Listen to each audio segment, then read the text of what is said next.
do the Atlanta Hawks go from here? I was actually pretty optimistic about their chances at being a top 6 team this year because it was going to be year 2 of the DeJounte Murray, Trae Young backcourt. Year 1 can always have its growing pains, but you figure, okay, now they're acclimated with each other. It's going to look even better. I think giving DeJounte Murray an extension was good from the standpoint of he's not going to feel like he has to play for his next contract, so I think he's going to be even better. Quinn Snyder was brought in midway through last season. That's always a tough challenge for a new head coach to implement a system. Now he's going to have a full off season. That's going to look even better at both ends. The Hawks have wanted to trade John Collins for years. They finally get to do it, so it really frees up what felt like a really congested rotation and hierarchy at times over the last few years. And yet here we are 30 plus games through the season and it just has not worked at all. The Hawks are 14-21. They are 12th in the Eastern Conference.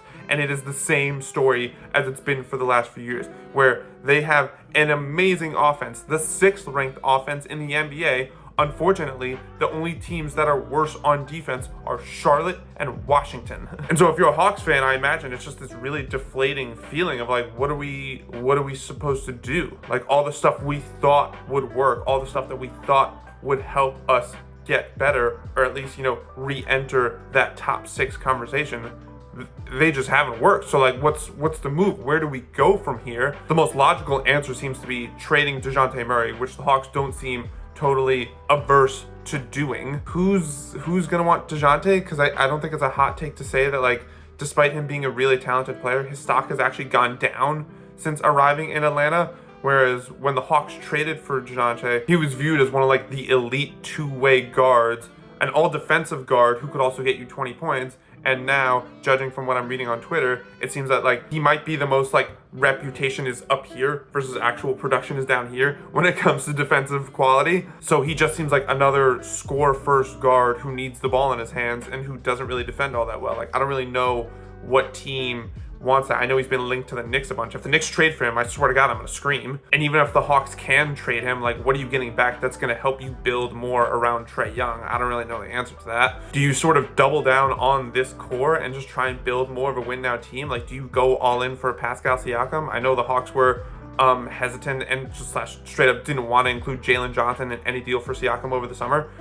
Does that change now that things haven't really worked out and they feel pressured to build around Trae Young? I can't imagine trading Trae Young is on the table because I just don't think the front office is ever going to want to admit that drafting him was a mistake. Like they're going to ride him till the wheels fall off, because to admit that it was the wrong draft pick to make, which it objectively was, and I hope everyone can come to that conclusion right now, that's not something the front office is going to want to do. And I also think there's something to be said about giving fans a reason for hope and a reason to come to the games, and that's obviously a big part of building a team, like the business side of it. And having a guy like Trae Young, criticize him all you want, he's still one of the most entertaining players to watch. He's a guy who fills seats, who gets you to buy tickets, and so I don't think the Hawks are there yet. I mean, maybe the move is to trade one of Clint Capella or Onyeka Okongwu, just because both of those guys are starting caliber centers, and yet you have them both, and so maybe you want to trade one of them.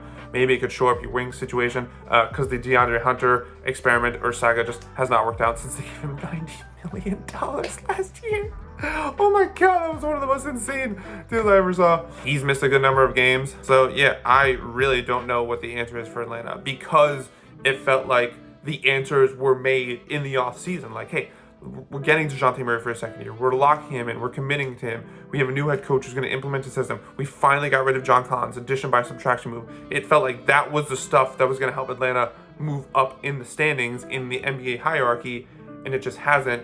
And now they're sort of in this very strange limbo situation where they could stay right where they are and be insanely mediocre. They could double down on their efforts to try and win now and trade Jalen Johnson and bring in a guy like Pascal Siakam, which I think that deal could be made, because I think that was like the one holdup in that move over the offseason. Or they could blow everything up and start from scratch, but that doesn't sound so appealing because full-on rebuilds are never fun, especially when you have a guy who's as exciting to watch as Trae. So yeah, I really don't have an answer, and I don't think Atlanta does either, and I think that's part of the problem.